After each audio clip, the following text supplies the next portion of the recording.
Olá, bem-vindos a mais um programa do canal Doutora Regina Vilela, Nutrição Sem Enrolação. Pois é, nunca se falou tanto em ciência e pesquisa científica como se fala hoje. Por outro lado, nunca se ouviu tanta informação sem nenhum compromisso com a verdade. Afinal, como se forma um pesquisador e como nós devemos olhar para a ciência? Para bater um papo comigo hoje, eu trouxe um convidado muito especial, o professor Tácito. O professor Tácito é um pesquisador renomado do Departamento de Educação Física da Universidade Federal do Paraná. Além de ser professor de Educação Física, ele formou-se recentemente também em nutrição.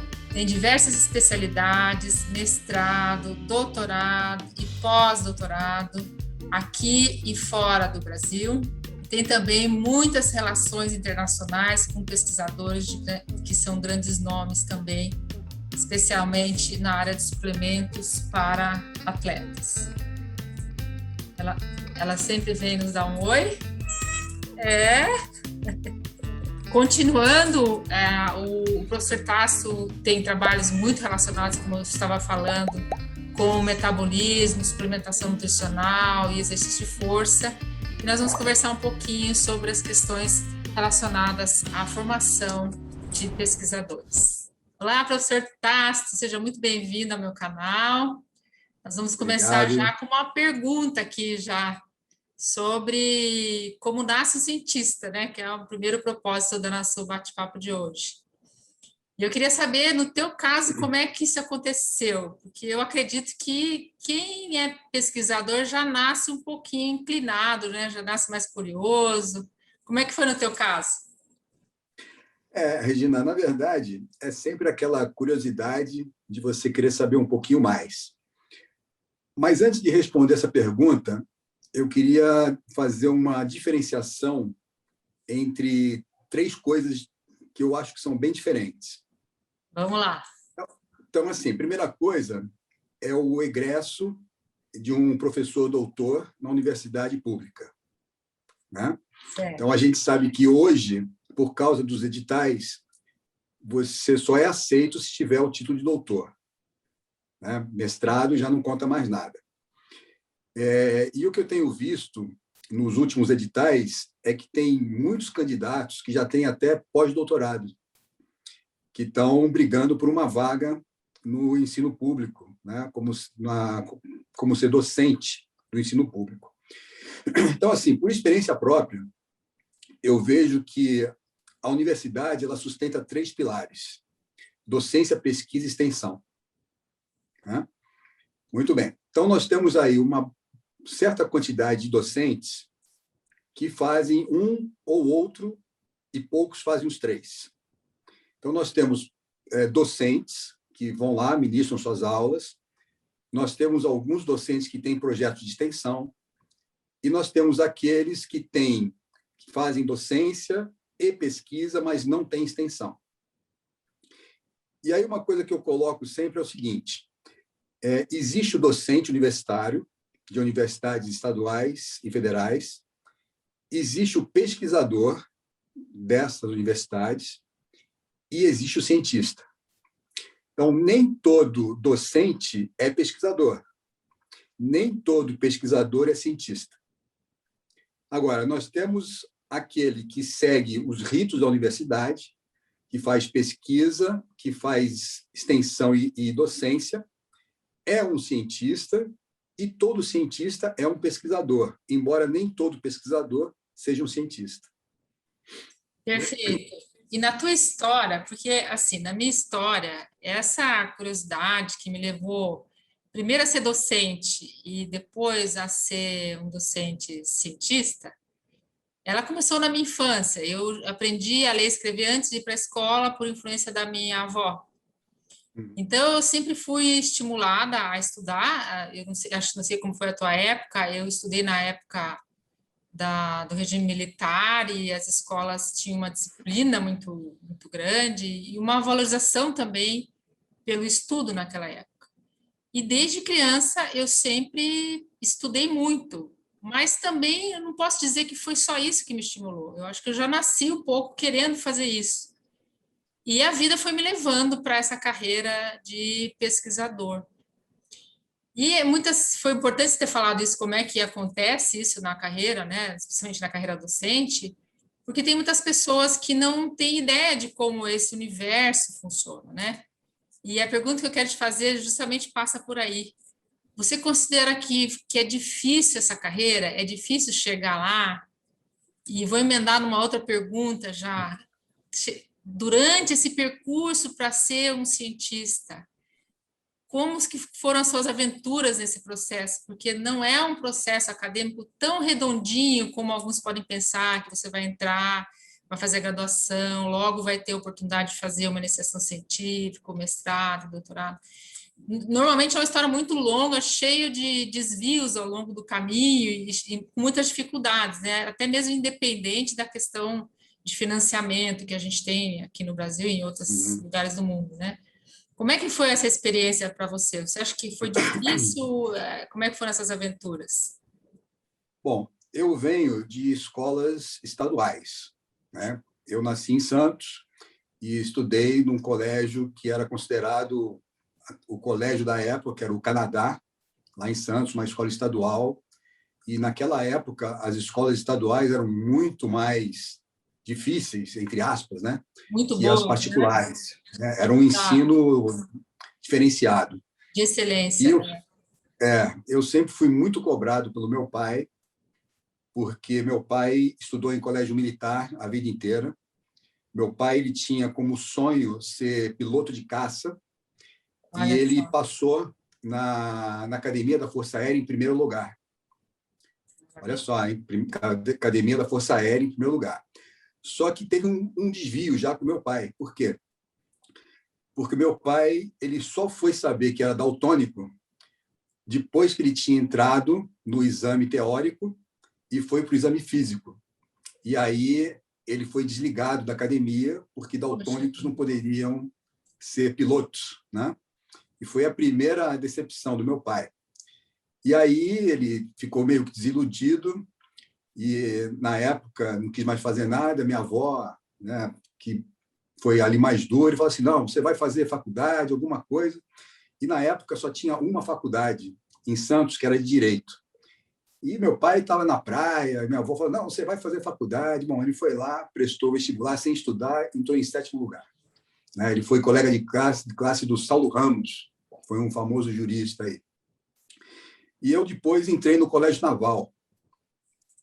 Então aconteceu a mesma coisa, né? Eu estava no Colégio Naval, de repente eu lembro que entrou um capitão de corveta com um teste, e aí ele mandou que os alunos olhassem para uma folha de um livro e identificassem alguma coisa.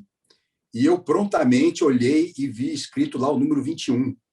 E ninguém tinha visto mais nada.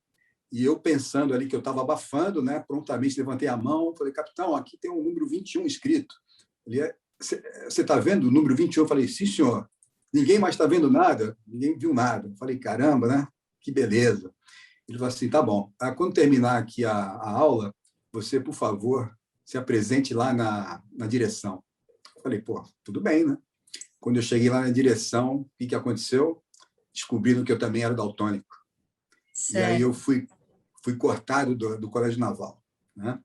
E aí a vida seguiu, eu acabei fazendo contra gosto do meu pai, eu fui fazer educação física por influência de um amigo, né? Eu tinha outros planos, na verdade, eu tinha muito jeito com desenhos, a minha intenção era fazer arquitetura, né? E aí acabei indo para a educação física. Meu pai ficou desolado porque ele achava que eu não ia vencer na vida com essa profissão, aquelas coisas de sempre. E aí eu sempre fui me destacando na faculdade em relação aos meus colegas, e uma coisa chamava atenção, porque eu sempre queria saber mais, e eu sempre tinha aquela pergunta presa, né? Mas por quê? Por quê? Por quê? E às vezes os professores, né? Naquela época era 3 anos só, tanto que não tinha disciplina de fisiologia do exercício, não existia, né? E tinha a área lá nem tinha treinamento ainda né? Tinha fisiologia humana, tal, ginástica, essas coisas, mas os professores, eles ministravam aula, tal, e eu sempre, professor, mas por quê? E, às vezes, os professores ficavam numa sinuca porque eles não tinham como responder o porquê do porquê do porquê, né? Porque eu sempre ficava, mas por quê? Né? E isso me levou, depois que eu formei, logo que eu me formei, eu fui convidado para ser docente do curso de Educação Física, na FEFES, lá em Santos, que foi a primeira faculdade de Educação Física particular do Brasil. E eu comecei a vida como docente muito cedo, né? Eu tinha 25 anos. E aí fui, mas naquela época eu não tinha uma cabeça assim, não tinha maturidade, né? E eu sempre fui envolvido com esporte. Naquela época eu era competidor de artes marciais, né? Taekwondo na época. E eu achava que as minhas aulas que eu ministrava na faculdade estavam atrapalhando o meu treino. E aí o que eu fiz? Depois de uns 2, 3 anos, eu pedi para sair da faculdade. Falei, não quero mais dar aula, porque eu quero competir aqui, ainda sou novo, tal coisa, e saí. E aí, com isso, depois eu acabei fazendo umas especializações, né, na USP e tal coisa, e um belo dia, um outro diretor dessa mesma faculdade, nessa mesma universidade, na época ele era secretário de esporte da cidade e docente, e mandou me chamar. E eu tinha academia lá em Santos, né, tive academia por 20 anos. Mas os alunos estranhavam, porque além de eu ter toda essa parte atlética, esportiva, eu vivia lendo, né? Vivia lendo paper. E os caras falavam, pô, esse cara é meio maluco, né? Ficar lendo toda hora. E aí eu já tinha feito a especialização em fisiologia do exercício na Escola Paulista de Medicina, que abriu meus olhos também para esse mundo biológico. E eu já estava em vias de ingressar no mestrado, lá na USP, e acabei entrando, né? E nesse interim que eu estava já no início do mestrado, veio o convite. E eu lembro até hoje que esse diretor ele chegou para mim e falou, Tássio, olha, eu quero que você seja docente aqui. Eu falei, mas qual disciplina? Ele falou, não, você escolhe. Aí jogou na mesa, assim, né, as disciplinas que ele tinha aberto. Eu falei assim, olha, essa aqui me interessa, que era nutrição e bioquímica aplicada, nutrição e bioquímica. Aí eu falei, só que eu quero fazer uma modificação nessa disciplina, porque eu quero que ela seja aplicada ao exercício. Eu falei assim, perfeito, você faz o que você quiser. E a outra? Ele falou, a outra, olha, a gente tem aqui essa e essa e essa. Eu falei, nenhuma delas me interessa, mas eu posso criar uma nova? Ele falou assim, você faz o que você quiser, eu quero você aqui. Eu falei, tá bom. Vocês não têm ainda a disciplina de treinamento desportivo no curso, tem? Não, essa disciplina não existe. Eu falei, então é essa disciplina que eu vou criar também. Quero essas duas. A de bioquímica e nutrição eu vou colocar no 2º ano e treinamento vai ser a do 4º ano que vai fechar o curso. Então, assim, então começou aí a tua ligação com a nutrição. Exato. E aí ele falou assim, quando é que você começa? Perguntou para mim. Eu falei, quando você quiser, amanhã. Então tá bom. E comecei, me apresentei lá para os alunos, né? E eu já era mestrando da USP, e a minha ligação com a nutrição foi por quê? Porque o meu orientador era o Sérgio Miguel Zucas, que é o pai da nutrição esportiva no país. Então, por causa do Zucas, é que eu já comecei a enveredar para essa área da bioquímica e da nutrição. E da bioquímica por ordem dele, né? Porque ele chegou comigo lá numa conversa e falou assim, olha, aqui você não vai aprender nada. Eu falei, pô, mas aqui eu estou na Escola de Educação Física e Esporte da USP. Mas aqui você não vai aprender nada. Você pega a sua malinha e vai lá para cima e lá que vai ser sua casa. Eu falei, tá bom, professor, mas eu quero saber o seguinte, aonde é lá para cima? Assim, ó, vai lá no Instituto de Química da USP e você vai procurar o departamento de bioquímica e é lá que você vai ficar. Eu falei, então, é para lá que eu vou. E lá fui, né? Você sabe que é curiosa a tua história, né? Quando eu ouço você contar, que se parece com a minha em alguns momentos, né? Uhum. Porque eu também fiz colégio também público, e aí ingressei na universidade muito cedo e comecei a dar aula na Federal como substituto e em escolas particulares também, na Tuiuti, aqui na Espírita. Eu tinha, se não me engano, eu tinha 23 anos. E quando eu fui fazer o mestrado, eu queria fazer em fisiologia, porque eu gostava de... Foi o contrário, né? Eu gostava de fisiologia do exercício. E aí também cheguei na porta do professor do departamento de fisiologia. Ele falou, não, mas agora já acolhi um outro estudante, mas por que você não vai ali aqui nesse corredor aqui mais para frente, ali na bioquímica? Tá aberta a inscrição lá e tal. Eu falei, bioquímica? Tá bom. E lá fui eu e também acabei me interessando pela bioquímica e foi, acho que foi a nossa sorte, né? Acho que tem um pouco disso também, né? A gente busca quando tem essa vontade de ser pesquisador e as coisas acabam, de alguma forma, nos direcionando para aquilo que parece que seria a nossa melhor vocação, né? E acabou Mas, acontecendo olha, dessa forma. eu tenho uma história muito engraçada. Se eu puder contar, eu conto. Claro, conta. Pode contar. Então, lá fui eu, né? E matriculei na primeira disciplina, parâmetros bioquímicos da análise nutricional, uma coisa assim. E quem estava dando essa disciplina era um pesquisador famoso lá das ciências farmacêuticas, chamado Fernando Moreno. O cara era o especialista em vitamina A e câncer. Acho que deve ter até aposentado. E aí eu me matriculei na disciplina e fui lá fazer, né? Bom, eu estava lá de camiseta, short, né, bronzeado, tal coisa. E do meu lado, aquele pessoal ali meio estranho, né? Branquicelo, de óculos e tal. E o professor dando aula e eu ali, né? Prestando atenção na aula. Aí, de repente, vira uma menina que estava do meu lado e fala assim, oi, tudo bem? Eu peguei, oi, né? Tudo bem. Feia pra caramba, viu? E aí eu ali, né? Prestando atenção na aula, aí ela vira de novo. Você é daqui? Falei, caramba, a mulher tá com coisa comigo aqui, né? Vou ter que resolver o problema aula, dela. né? Pô, no meio da aula, né? Aí eu falei assim, não, eu sou lá da educação física. Ela assim, lá de baixo, percebi. Eu falei, bom, percebeu, Esse né? jeitão, Bom, jeitão de quem só surfa.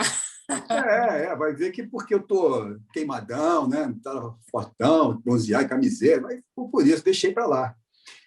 Aí daqui a pouco ela vira de novo e fala assim, você tá perdidinho, né? Falei, pô, que essa mulher tá com história perdida, que ele me chama de burro, né? Estereótipo, Foi. né? Foi. Aí daqui a pouco vira o professor para mim. Jovem, ele era, e naquela época não tinha Tá salinha de fumo, aqui? né? O cara fumando um cachimbo dentro da aula, dando aula com cachimbo, parecia um lord inglês, né?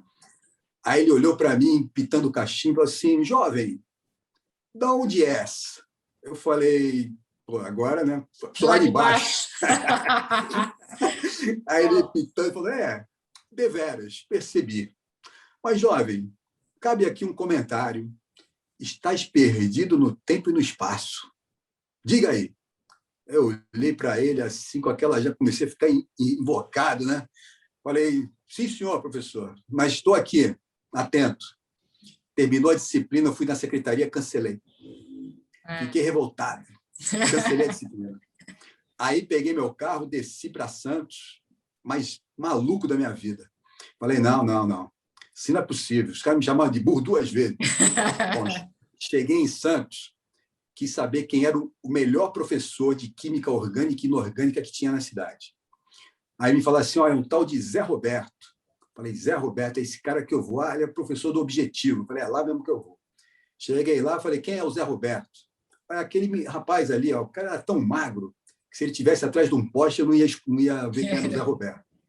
Cheguei lá para o Zé Roberto, falei, Zé Roberto, seguinte, quero ter aula de química orgânica e inorgânica. Não, tudo bem, se matricula no cursinho aí, tá tudo certo. Falei, não, você não está entendendo.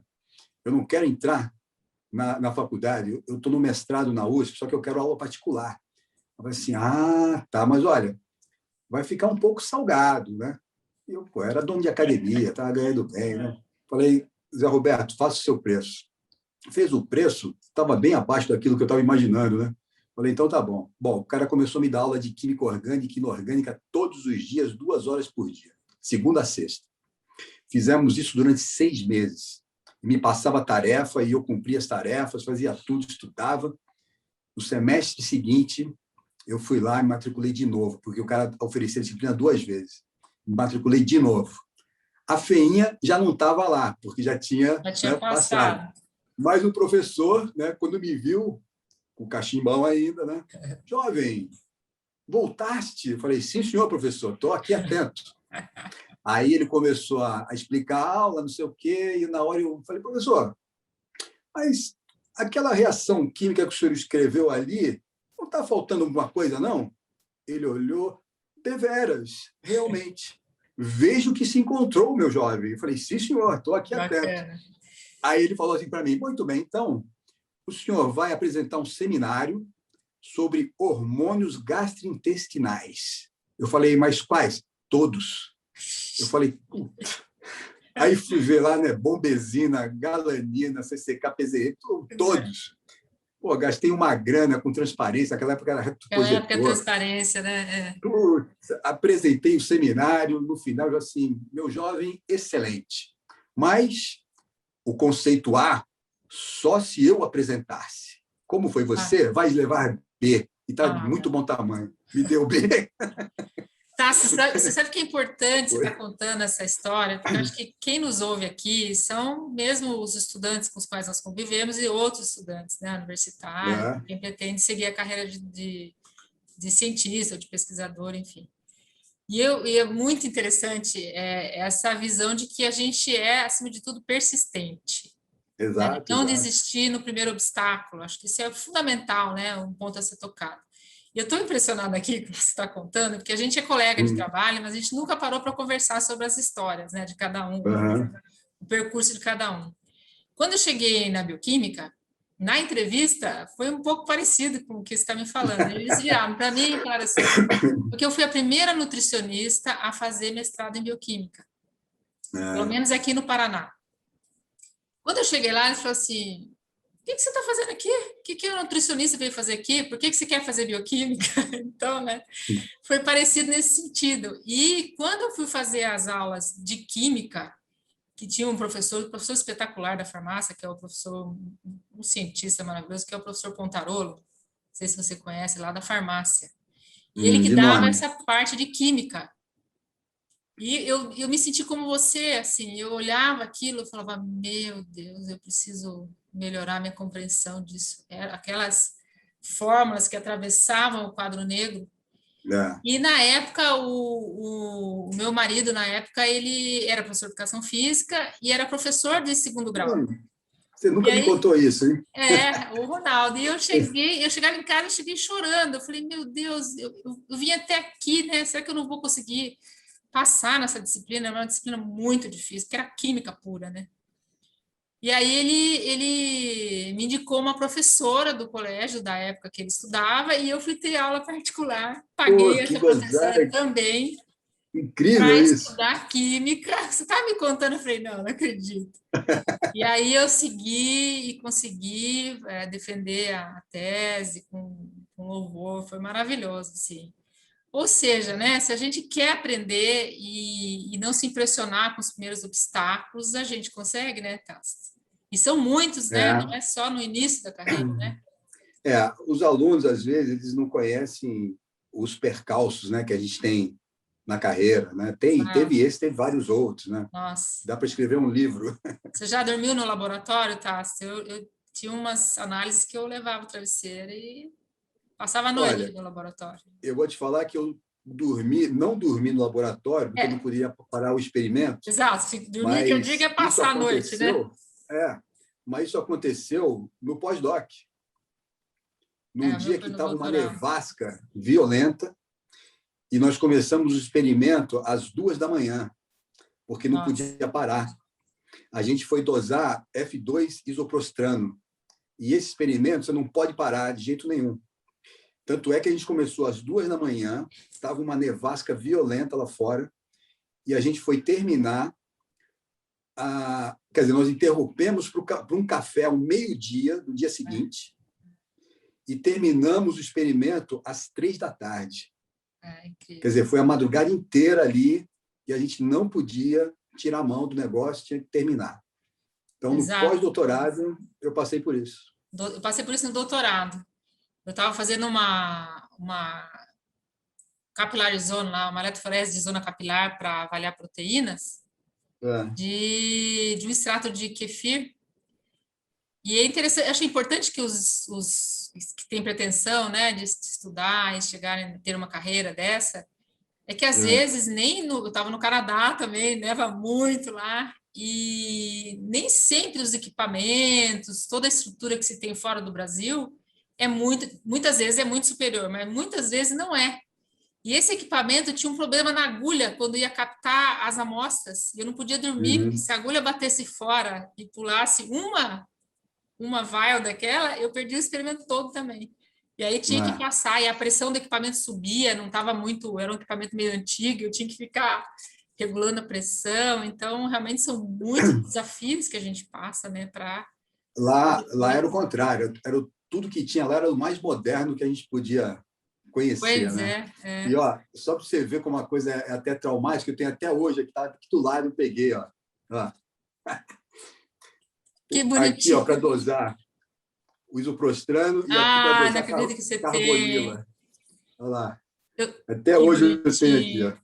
Eu trouxe uma coluna do HPLC, mas perdi, não sei onde foi parar. A gente guarda essas lembranças, né?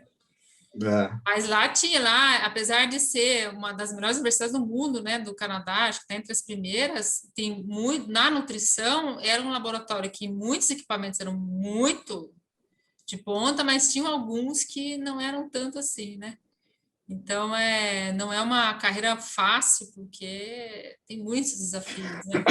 E uma outra coisa, assim, eu entrei nessa carreira como pesquisador, como cientista, eu entrei tarde, porque, embora eu tivesse ficado 20 anos como docente lá na Unimes, em Santos, lá não tinha pesquisa, não tinha como fazer, porque a universidade ela não te dava apoio, né? E eu trabalhava com meus parceiros na USP, na Escola Paulista e tal e coisa, mas lá mesmo não dava.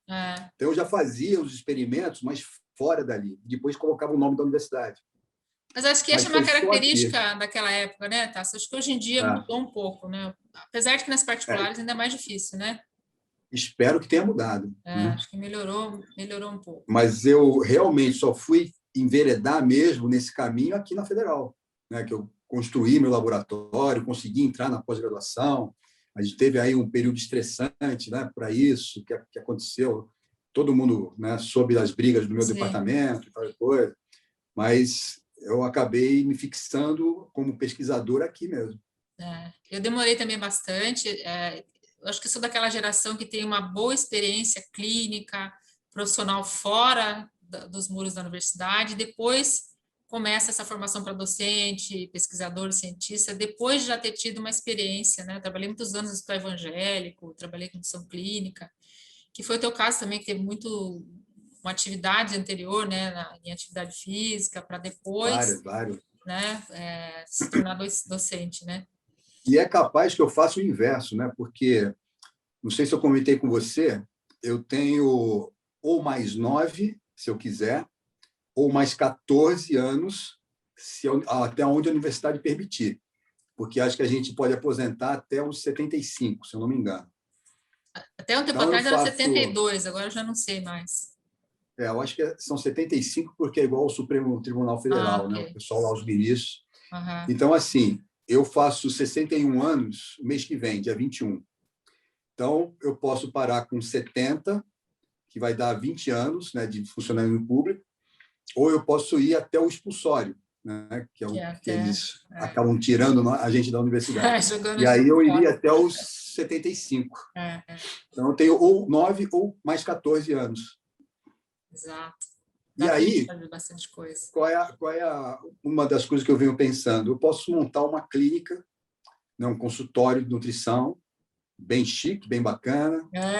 Vou cobrar aquele preço, né, na consulta e vou ficar me divertindo. Sem muita burocracia, que outro problema, outra dificuldade de ser cientista é a burocracia muito grande, né, para tudo, né? Financiamento para escrever, para publicar, é um processo bastante árduo, né? E aí eu vou pegar esse gancho aí para te falar sobre isso, que é uma das questões que eu queria conversar nesse bate-papo de hoje, que essa carreira de pesquisadores e cientistas, ela se constrói por décadas, até que você se considere minimamente em condições de avaliar artigos científicos, de ter uma visão crítica e poder dizer assim, bom, isso aqui está próximo da verdade, é confiável, tem uma metodologia adequada, então dá para confiar nesse resultado. Então, demora muitos anos de carreira para você ter essa condição que ainda, né, não, mesmo assim a gente não consegue se aproximar 100% da verdade, mas a gente consegue ter uma crítica e ter uma visão do todo, e até por ter estudado muito, né, Tassi, uma responsabilidade de não vincular informações fantasiosas, e, né, principalmente na área de nutrição, de atividade física e suplementos, a gente toma esse cuidado. E hoje em dia a gente está vendo muito que as informações estão vindo de uma forma superficial. Muitas vezes eu acho que por ingenuidade de quem veicula as informações, porque não tem ideia do quão profundos são esses estudos e quanto demora para conseguir, né, entender o que significam. E há outras pessoas que talvez não tenham tão boa fé assim, que acabam se apropriando de um discurso, falam muito bem, né, e vão para a internet, vão para a mídia e acabam contando aí mentiras sobre suplementos, sobre nutrição, sobre tudo. E esse é um aspecto que chama bastante atenção hoje em dia. E aí a pergunta que eu te fazer, né, com relação a isso, né, eu fui até estudar filosofia, até te contei antes dessa gravação, né, eu falei, o que está acontecendo, né, porque a gente tem visto, parece que o pesquisador, o cientista, o professor vem sendo substituído por uma outra figura que vem contar uma história para a população, né, ele cria uma retórica, que a gente fala, né, que é um discurso mentiroso sobre alguma coisa, e a população, por ser muito carente, eu acho que especialmente na área de nutrição, alimentação, atividade física, obesidade, muito carente, sedento por ter alguma coisa que pareça que vai resolver seus problemas, ou algo milagroso, né? A população acaba acreditando nessas informações, né? Então, eu queria que você me dissesse, me comentasse sobre isso, né? Como é que você está vendo essa mudança que está acontecendo? Olha, isso aí é uma resposta longa, mas eu vou tentar resumir bem. Por isso que eu comecei a usar o Instagram e por isso que eu criei o meu canal no YouTube. O YouTube eu criei justamente para a gente passar dos muros da universidade as informações de uma maneira mais acessível para a população leiga. Exato. Então, por isso eu criei esse canal, né? Vou investir nele. O Instagram eu já criei com um outro objetivo, é de justamente bater nesse pessoal, de uma forma irônica, de uma forma sarcástica e mostrando, né? Eles querem dar só o queijo. Não, eu vou mostrar para eles como é que se corta o queijo, né? E depois como é que se come o queijo. Então, assim, quem não é cientista não entende a linguagem da ciência. Exato. Por mais que a gente queira bater nisso, né? Mas a gente pode, de uma maneira mais acessível, mostrar para a população que as coisas elas dependem de uma série de variáveis que a própria população leiga não entende, né? E eu venho combatendo muito no meu Instagram essas falácias, esses mitos que esses blogueiros, e eu chamo blogueiro, chamo de curandeiro, chamo de alquimista, né? Eu sabe como é que eu sou, você me conhece, sabe que eu não tenho papo na língua. Acho que o curandeiro, desculpe te interromper, o curandeiro só mudou de endereço, né? Agora ele está na internet, né? Acho que é mais ou menos por aí.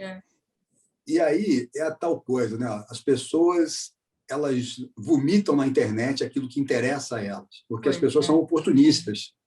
E por que elas são oportunistas? Porque elas querem vender alguma coisa. Ou então, elas querem estar dentro de uma moda e porque outras pessoas seguem a moda, ela quer seguir também. Mesmo que essa pessoa não sustente com base científica nenhuma aquilo que ela faz. Exato. Mas a pessoa quer seguir a moda. E o sujeito que é o curandeiro da vez, né, que é o blogueiro, que é o alquimista e qualquer outra coisa mais, né, qualquer outro adjetivo mais, ele tem um interesse, ele quer vender alguma coisa. Ou ele quer aparecer, ou ele quer seguidor, ou ele quer like. Né? Então, ele vai jogando a informação, só que ele não se sustenta, não tem base. Eu vou te dar um exemplo. Você acompanha as minhas lives, né, tanto a matinal como a noturna com o cachorro. E eu vou desabafando. Né? Então, eu comecei a ver um monte de posts no Instagram sobre o problema de Covid e testosterona. Então, o pessoal falando assim, olha, quem tem nível de testosterona alto não pega Covid. E quem tem testosterona baixa pega Covid. Mas jogando informação assim, né, de um jeito que fosse uma coisa comprovada, só que ninguém embasava nada. Aí, uma hora eu falei, quer saber? Vou atrás disso. Peguei um monte de artigo, selecionei 3, li os artigos, fiz o post foi tão complexo que eu falei, são 3 posts. Então, eu vou colocar aqui o mesmo slide chamativo, só que vai ter #1, #2, #3, para eu poder explicar tudo. Certo. E no final, né, na conclusão, eu falei, olha, primeiro que a gente sabe muito pouco sobre o Covid. Né? O mundo inteiro está estudando o Covid e a gente não sabe nada. É um vírus que se multiplica, que sofre mutação, ele vê que o hospedeiro o ameaça, ele se modifica. Né? Agora, e a relação com a testosterona não tem nada a ver diretamente com o Covid, tem a ver com outras coisas. E aí, no finalzinho, eu coloco assim, olha, as pessoas têm que procurar, principalmente esses que passam informações, a procurar entender mais à luz das evidências e não ficar compactuando com a síndrome do Dunning-Kruger, né? Que é aquela curva em U ao contrário, e quando o cara atinge o ápice ali, é o maior grau de imbecilidade que o sujeito pode ter. Que é aquele cara que ele acha que sabe, mas, na verdade, não sabe nada. E falei assim, então, cuidado com o Dunning-Kruger e menos blá, blá, blá. E dei o recado, né? Acho que, eu não consigo, eu fico maluco. É curioso isso, né? Porque eu fiquei muito encantada com a questão do significado de retórica, né? Eu fui atrás, fui ler filosofia e cheguei lá no Platão, né? O Platão foi um grande filósofo, né? Perto de 400 a 300 anos antes de Cristo. Lá eu não sabia disso. A primeira universidade que foi montada em Atenas, universidade não, um curso superior, vamos dizer assim, foi ele que fundou lá. E ele discutia, nos diálogos dele, né, que ele escreveu, ele discutia o significado da palavra justiça. E foi ali que ele foi comentar o significado da retórica, e que ele critica os sofistas da época, que eram pessoas que se apropriavam do discurso de uma forma a mexer emocionalmente com a plateia, para que a plateia acreditasse naquilo, mesmo que aquilo não fosse verdade. E, na maioria das vezes, aquilo não era verdade. Então, os fins, né, justificando os meios. E aí eu também fiz o canal do YouTube com essa mesma intenção de tentar levar para a população uma informação mais concreta, mais correta, de mais debate sobre muitas coisas que a gente nem sabe na ciência, como você acabou de citar, e que as pessoas começam a dizer que é fato, e, na verdade, nem sabemos se é fato ainda, né? E a gente vê que o número de inscrições que a gente tem é muito mais seletivo, não tem uma velocidade, né, de adesão das pessoas como tem esse tipo de canal. Por isso que eu fui estudar lá o Platão e fui tentar entender por que as pessoas não estão interessadas naquilo que é mais sério, que é mais concreto, que não vai colocá-las em risco. E foi aí que eu me deparei com essa questão da retórica, que justamente as pessoas aderem mais, né? Elas acabam acreditando mais nesses discursos, porque esses discursos vêm com essas chamadas, com essa coisa fantasiosa que mexe com o emocional das pessoas, e as pessoas ficam cegas para a verdade e acabam tendo uma crença em relação àquilo que nem ciência é, né? Então, eu achei muito interessante isso, e eu espero que com essa decisão que a gente tomou, né, apesar de todos os compromissos que a gente tem com o professor, pesquisador e cientista, que não são simples, né, que a gente se propôs, então, a falar sobre isso e que outros professores também se propõem a fazer isso, para tentar realmente sair dos muros da universidade e mostrar para a população um pouco da verdade, porque a gente não conhece toda a verdade, né, para tentar trazer um equilíbrio para essas discussões que estão realmente, no meu ponto de vista, saídas do controle, né, Tasso? Tem muita informação errada, e às vezes eu pego até ex-alunos meus que têm pouca experiência, muito jovens ainda, reproduzindo alguma coisa, eu já, opa, onde você leu isso? Onde estão as pesquisas que mostraram isso? Toma cuidado, porque você está se deixando envolver por esse emocional também. Então, é muito complicado ver que, às vezes, até profissionais que têm pouca experiência, que nesse caso até não têm má fé, mas que estão começando a carreira, se veem envolvidos emocionalmente, empolgados com esse tipo de informação que pessoas não habilitadas, né, estão veiculando aí por aí na internet, né? Olha, eu costumo dizer o seguinte, eu falo isso na maioria, se não em todos os cursos que eu ministro, pelo Brasil, né?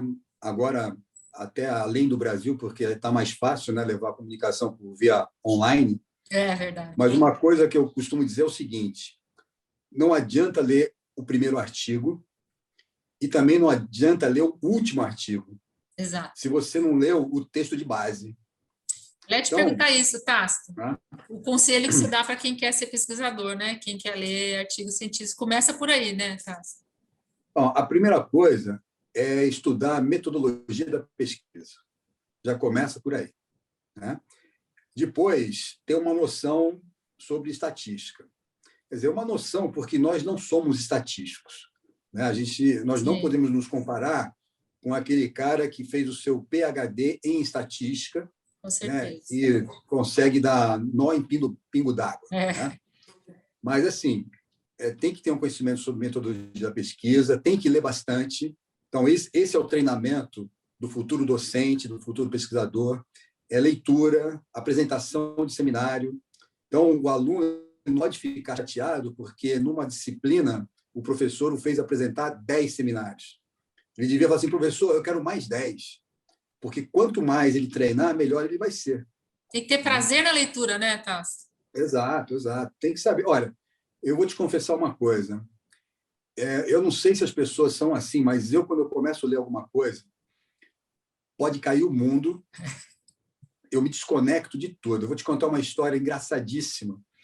Um dos locais que eu mais adorava ler era dentro do avião.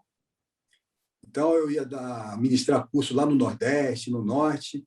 São 3 horas e meia de voo. Eu chegava no avião, me ajeitava, tirava o paper, ou então abria o computador e começava a ler. Bom, uma dessas vezes, eu estou lá lendo, né, entretido, nem sei o que está acontecendo, nada. O avião pousou, e aí eu olhei assim no relógio e falei: mas já? Né? Aí falei para o cara do lado, falei: mas já chegamos? Ele falou assim: não chegamos nada, você não viu o que aconteceu? Eu falei: não, o que aconteceu? Pois é, o cara subiu bêbado aqui no avião, se engraçou com a aeromoça, passou a mão na aeromoça, e o comandante desviou o voo. Então, a gente estava descendo em Brasília, quer dizer, descemos em Brasília, a Polícia Federal entrou no avião, levou o cara preso. Nossa, e você não viu e nada? O avião já estava se preparando para levantar voo de novo. E eu falei: caramba, mas eu não vi nada. Ele falou assim: mas aconteceu tudo isso. E eu, lendo o artigo, não vi nada, nem estava aí. Estava em outro mundo, dentro do artigo. É uma viagem, né? Agora, um dos conselhos é esse que você falou no começo aí, que a gente estava conversando, você falou, um dos conselhos seria sempre querer saber o porquê. Exato. Pegar a linha do raciocínio, porquê, e o porquê, né? E buscar informação e ler além do que é exigido pelo professor, né? Normalmente, hoje em dia, as pessoas não leem além do que é exigido nas universidades, nas faculdades, né? E o mais importante, acho, para se tornar um pesquisador é isso, é ler além do que está sendo proposto ali. E a tal história, por isso que eu sou apaixonado por bioquímica, porque, assim, quando você estuda fisiologia, você vê que alguma coisa acontece em um ponto A e termina no ponto B. Só que a bioquímica, ela vai destrinchando tudo antes de chegar no A e no B. É fantástico. Né? Então, um dos ciclos metabólicos que eu adoro falar, né? E eu sou fã incondicional do Hans Krebs. Aliás, eu pertenço, de uma certa forma, à linha acadêmica, né? Aquela árvore genealógica do Hans Krebs, por um monte de coisas que aconteceram, de caras com quem eu trabalhei, que foi o Rui Cury, que foi ele fez o pós-doc dele com Eric Nilsson, que eu tenho um livro dele aqui, e o Eric Nilsson foi o maior parceiro do Krebs, quando o Krebs chegou em Oxford. Então, a gente vem trazendo essa linha toda, né? Porque, né?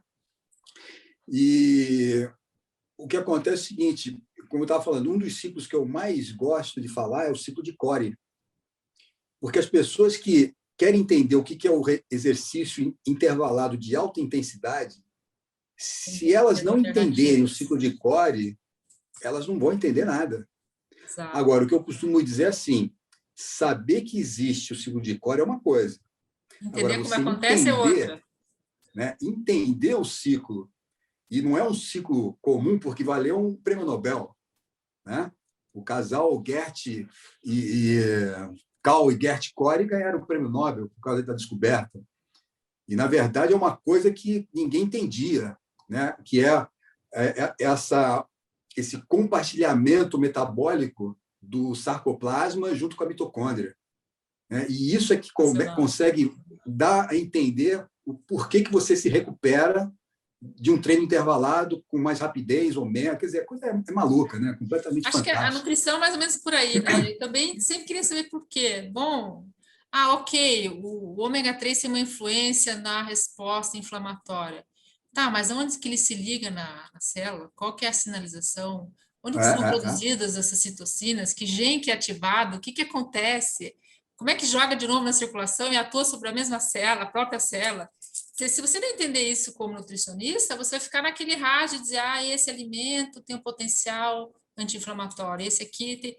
Não, mas eu tenho que entender como é que aquilo acontece no meu corpo, até mesmo para entender que muitas vezes o que se fala, de novo, né, na internet, quando você vai estudar o metabolismo, não é bem aquilo, né? A pessoa fala alguma coisa sobre o nutriente, que quando se coloca no conjunto de vias metabólicas que a gente tem, aquele nutriente vai se perder no meio daquelas vias todas e não vai exercer a função que a pessoa disse que exerce, né? E uma coisa que eu falo assim, quem não entende o metabolismo, não entende o exercício, não entende nutrição. Exato. Porque você pode analisar algumas vias metabólicas, mas a pergunta é, mas em que tecido que isso está acontecendo? Exato. Nós estamos falando do músculo, do tecido adiposo, do fígado, do rim, em que lugar? Né? As pessoas gostam muito, dentro da nutrição, e aí os gurus entram, né, na história, falando assim, olha, você tem que consumir tal coisa, tal suplemento, porque estimula a lipólise. Mas aí eu pergunto, mas o que é a lipólise? Eu acho que você está confundindo lipólise com oxidação beta. Porque você está falando o quê? Do tecido adiposo, ou você está falando daquele ácido graxo que entrou no músculo? Exato. Que para ser oxidado, ele tem que estar dentro do músculo. Aí a pessoa não entende. E o cara acha, não, toma esse negócio que estimula a lipólise. Mas, pô, peraí. Tem muitos também, dosa no sangue lá, os aminoácidos, e diz que o suplemento funciona porque no sangue subiu os níveis de aminoácidos. Peraí, mas onde é que foi parar esse aminoácido? Foi captado? Não, mas qual que é a função que ele teve, né? O exercício de força, por si só, faz aumentar a concentração plasmática de aminoácidos. Então, já mascara daí. Né? Isso é muito interessante, né? Você falou no começo ali, não adianta ler um artigo só, o último que saiu, ou um artigo e já sair dizendo aí que as coisas funcionam dessa forma, né? Você sabe que isso esse poder de persuasão, eu estou encantada com a tal da retórica e o poder de persuasão. É tão forte que às vezes eu leio alguma coisa e falo, meu Deus, será? Eu vou ter que ir lá buscar uns artigos para ver se estão falando é verdade, porque estão falando com uma segurança tão grande sobre aquilo, eu vou voltar lá para ver se saiu alguma coisa nova que eu não estou sabendo. Mas é a síndrome de Dunning-Kruger. É exatamente impressionante. Isso. A segurança com que se coloca um discurso para que as pessoas acreditem que aquilo é verdade. Eu estou realmente. Agora, Regina, um outro ponto que a gente não pode deixar de citar é o seguinte: ser cientista é uma coisa. Agora, você tem que saber como você passa essa informação, como você transmite os dados que você coletou e analisou de uma forma que os alunos, ou até mesmo os leigos, eles possam usufruir disso. Porque tem muito docente que começa a aula com um gráfico, termina a aula com aquele gráfico, metade dos alunos dormiram e metade estão fazendo desenho. Porque o cara não consegue prender a atenção dos alunos, porque ele não sabe, ele não usa a retórica. Então, o cientista tem que ter a retórica também. Até te falar sobre isso, porque não necessariamente um bom cientista é um bom professor. Não, de jeito nenhum. Que é o professor que justamente faz esse papel do orador que vai convencer a sua plateia, né? Que aí, no caso, seria uma oratória, né? Pelo que eu estou entendendo. Porque a retórica vai muito mais para essa coisa de não ser verdade, ser mais crença, né? E a oratória do professor é que seria o ideal, né? Uma oratória que convence aquela plateia, que estimula aquela plateia e traz como instrumento da sua oratória a verdade, ou algo que pelo menos foi estudado de forma a chegar a alguma conclusão razoável sobre alguma pergunta científica, né? Agora, Então, o dom, a palavra é assim, né? O dom da oratória. o dom da oratória. Quer dizer, isso pode ser, de uma certa forma, até treinável. Com certeza. Mas tem que ser do sujeito, né? Dele gostar de falar, dele saber fazer analogia, de contar piada na hora certa, saber a hora que o público está um pouco mais entretido ou não está entretido, o que fazer. Ser rápido para mudar de estratégia, né? Você acaba sendo um mix de ator também. Eu ia falar isso agora, né? Ser professor... Né? É uma carreira, assim, o professor universitário, porque daí ele tem que ter um aprofundamento maior, tem que, né, muitas vezes, se ele for o cientista, é melhor dos mundos, né? Ele pode não ser um cientista, mas ser um bom professor, um bom pesquisador, enfim, né? Mas ele, sem dúvida, se ele não for um ator, não tiver um bom discurso, ele não consegue revelar para os seus estudantes a ciência que ele tanto se dedicou a estudar. Então, tem essa coisa da paixão também, né? Eu vou te falar uma coisa, Regina. Eu vou fazer 61 anos. Eu não preciso provar mais nada para ninguém, né? Também, modéstia à parte, não preciso dessas coisas. Mas, olha, muitas vezes eu começo a ministrar minha aula em curso de especialização, de pós-graduação, 8 da manhã. E eu aviso os alunos, falo, olha, nós vamos fazer um intervalo entre lá pelas 15 para as 10 horas no máximo. Aí ainda brinco, falei, sabe por quê? Porque o velhinho aqui não consegue falar tanto, eu preciso fazer xixi, né? Velhinho, sabe como é que é? E brinco, né? Pô, às vezes os caras vão me avisar, é quase meio-dia. De tão empolgado, né? Pô, vocês não me avisam, estão me sacaneando, eu estou com a bexiga apertada aqui, professor, mas se eu quiser, a gente nem almoça. É muito bom, né? Penso que, no caso da docência, né, a paixão do orador, do professor, no caso, pelo seu objeto de estudo, e mais do que isso, né, Tasso? A vontade que ele tem de fazer com que as pessoas que estão ali realmente aprendam e sejam independentes com relação ao seu saber. Acho que é muito importante. A gente ainda tem docentes que sabem muito e que não têm muito interesse, que as pessoas, em geral, absorvam aquilo que é do seu saber, né? Eu acho que o melhor professor é esse mesmo, é a pessoa que nasceu com vontade de estudar, que sempre perguntou os porquês, que não temeu os desafios, que buscou as soluções, que tem paixão pelo que faz e não tem medo de distribuir o seu saber. Acho que esse Olha, eu vou te falar uma coisa, Regina. Eu sempre tive e coloquei um pesquisador e um professor num pedestal que eu sempre falei, eu quero ser que nem esse cara, porque esse cara, para mim, é o melhor que tem. E eu ainda acho isso, né? É o professor Rui Cury. O Rui Cury, ele fez toda a carreira dele lá no Instituto de Ciências Biológicas da USP, terminou lá como diretor do setor e se aposentou, e hoje ele é o diretor-presidente de pesquisa da Fundação Butantan. Maravilha. Então, ele estava envolvido diretamente lá com a organização da vacina, né, com o processo todo. E o Rui, só para você ter uma ideia, ele é bioquímico, né? E a média dele, não sei se são 4 ou 5 anos do curso de graduação, foi 9,9. Oh.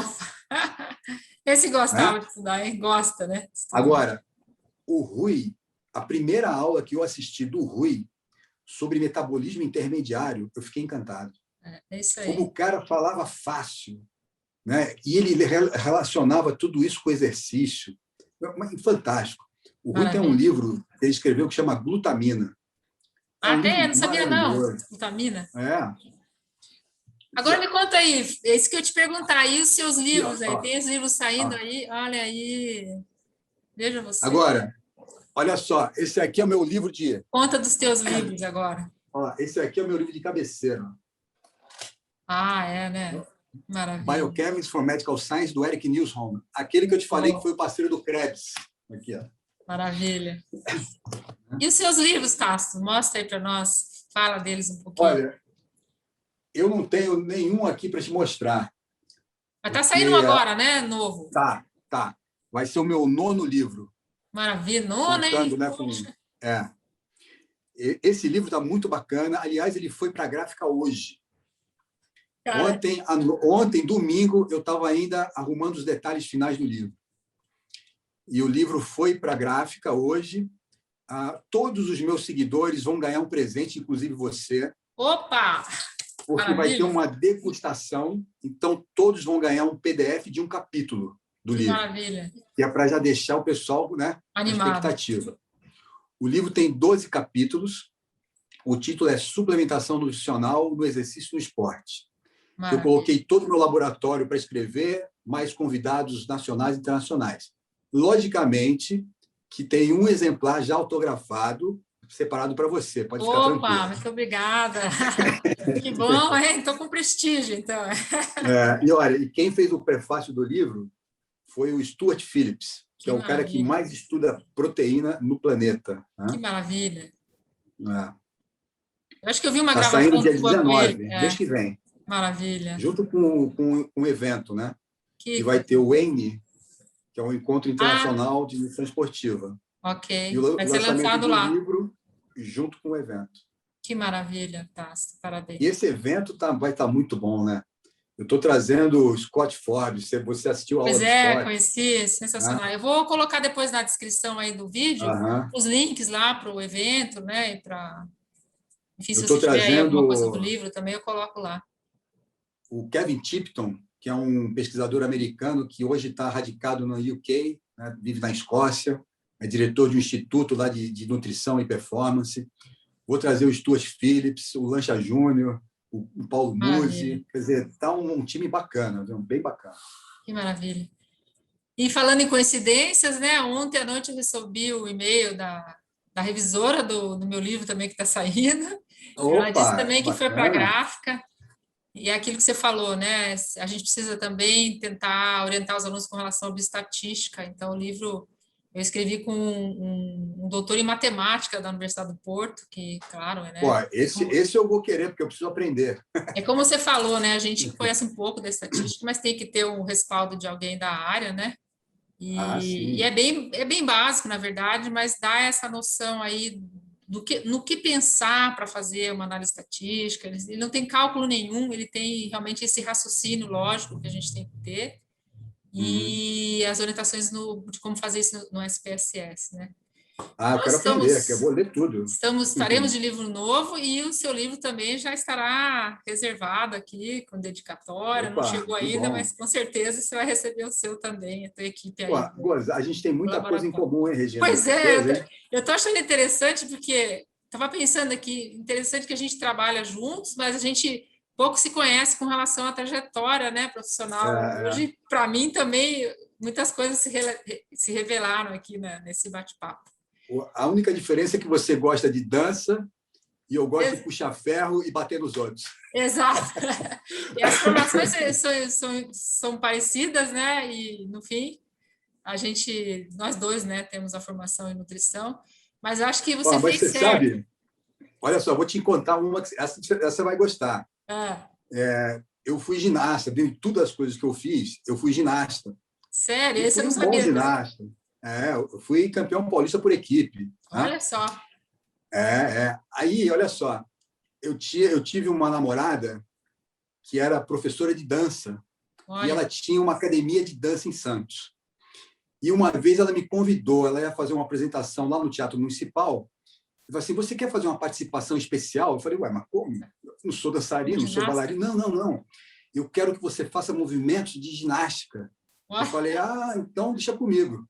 Aí eu coloquei a roupa que ela queria que colocasse e, em dado momento, eu atravessei o palco inteirinho, fazendo rodante flic-flac, dando um mortal estendido no final, todo mundo vendo. Foi a única participação que eu fiz. Fui que nem um raio ali. Pum. Aí foi uma parte forte do show ali. Né? Tá vendo? Meio estilo Cirque du Soleil, né? Eu fiz errado. Eu fiz primeiro educação física e depois fiz nutrição, né?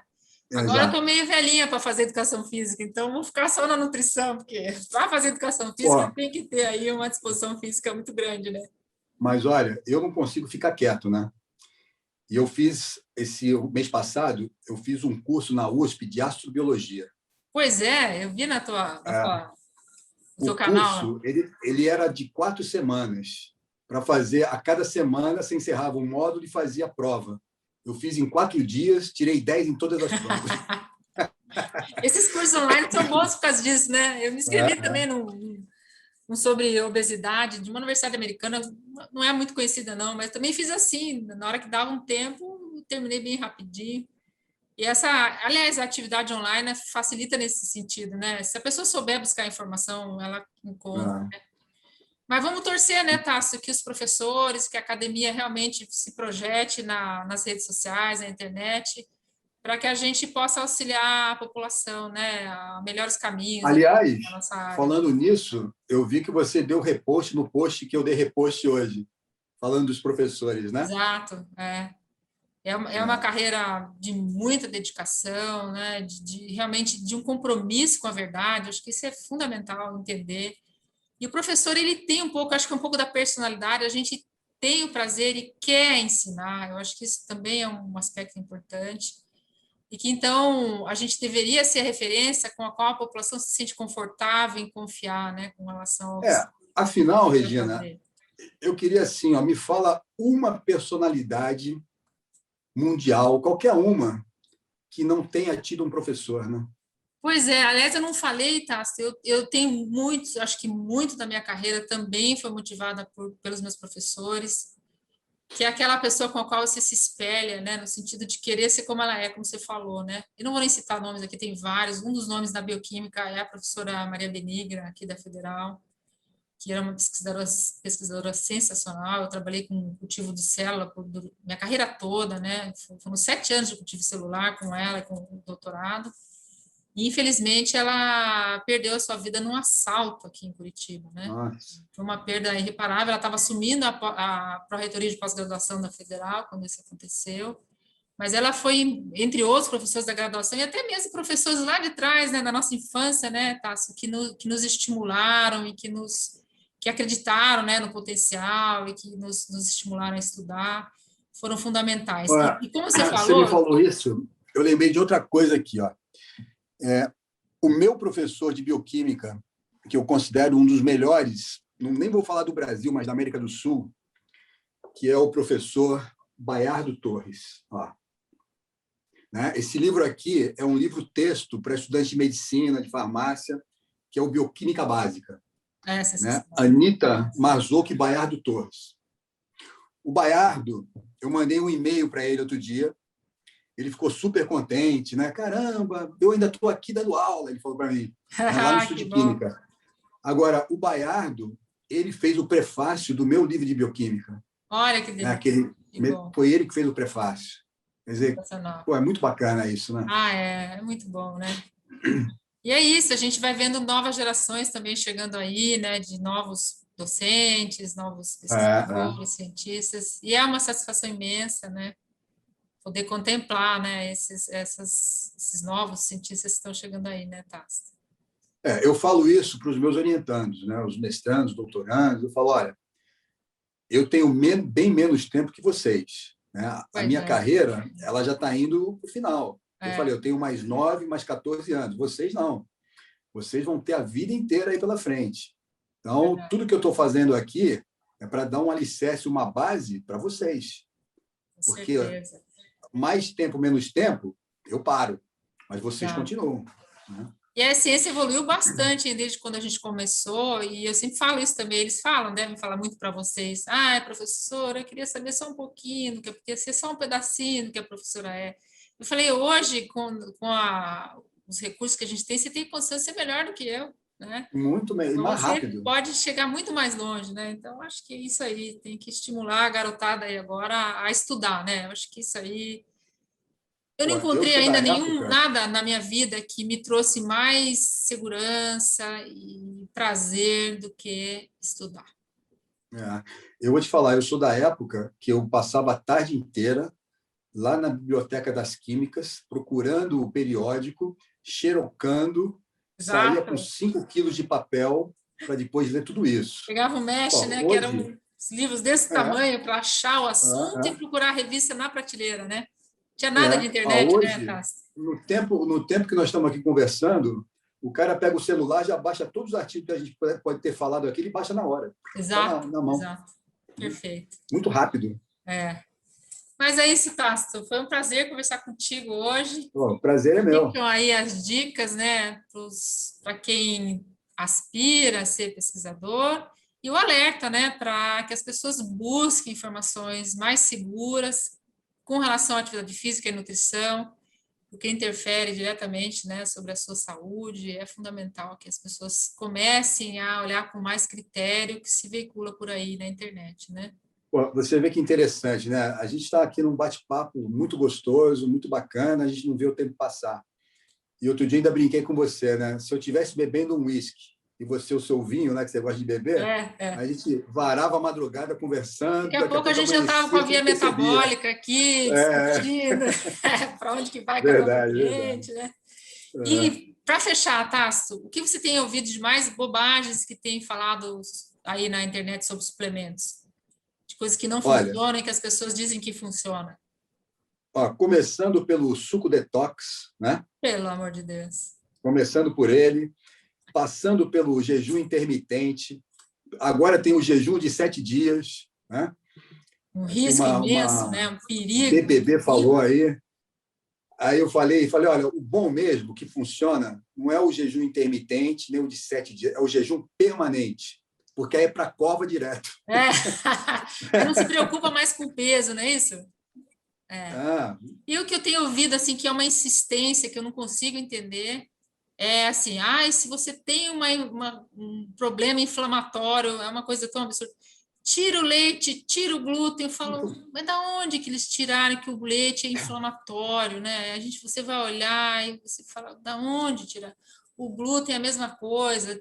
Aquilo que você falou, tem um ou outro trabalho que pode até estar indicando algum caminho, mas a gente ainda não sabe. Vamos falar para a pessoa parar de tomar leite, parar de comer glúten, né? Uma coisa incrível. Olha só, mesmo que você seja alérgico ao glúten, mesmo que você seja intolerante à lactose, né? O cara que é intolerante à lactose, ainda assim ele pode consumir 250 ml de leite, que não vai ter problema nenhum. Tem alternativa. Aliás, você soube, né, que eu tive o meu Instagram hackeado, né? Perdi, né? Então, naquele Instagram antigo, eu devia ter acho que umas 10 postagens falando sobre leite e a questão da inflamação. É sério? Eu não vi essas. E tirando sarro, né? E fazendo sempre um sarcasmo. Mas o leite é inflamatório, caramba, né? Sempre, coitada da vaquinha. Depende de como eu olho, né? Porque ele tem, inclusive, um potencial de proteção imunológica, né? Se a gente pensar nas proteínas do soro de leite, elas têm atividade imunomoduladora, né? Então, é muito triste para a gente olhar isso, né? Escutar isso. Eu aconselho o seguinte, quer saber sobre leite e tudo mais? Tem aqui um bom livro. Ó. Food Chemistry. Conhece esse aqui? Ó? Certo. Maravilha. Food Chemistry. Quer saber sobre leite, whey protein? Então, whey protein também as pessoas falam, eles não sabem nem o que é o soro do leite, né? É impressionante que realmente as informações são muito superficiais, né? Eu falo assim, você quer saber o que é whey protein? Então, vamos fazer uma aula de técnicas dietéticas. Vamos fazer um então, queijo. Pega lá. Vamos fazer queijo branco. Vamos lá que você vai saber o que é o whey. Exato. Mas é isso, Tasso. A gente não pode se alongar muito, né? Porque hoje em dia tem isso também, né? O pessoal quer ver tudo muito rápido, né? Mas parabéns pelo canal. O canal é mais recente, né? O teu Instagram já tem um tempinho, mas o canal é mais recente. Vou colocar também aqui na descrição desse vídeo, né? Para as pessoas poderem se inscrever lá no seu canal. E a gente vai conversando e trocando ideias aí, eventualmente, a gente volta aqui para falar de algum assunto polêmico daqui para frente, né? Estou sempre às ordens. Me chamou, eu apareço. Muito obrigada, Tasso. Um abraço. Imagina, eu que agradeço. Bom dia para você. Tchau, tchau. Obrigado, Regina. Tchau, tchau.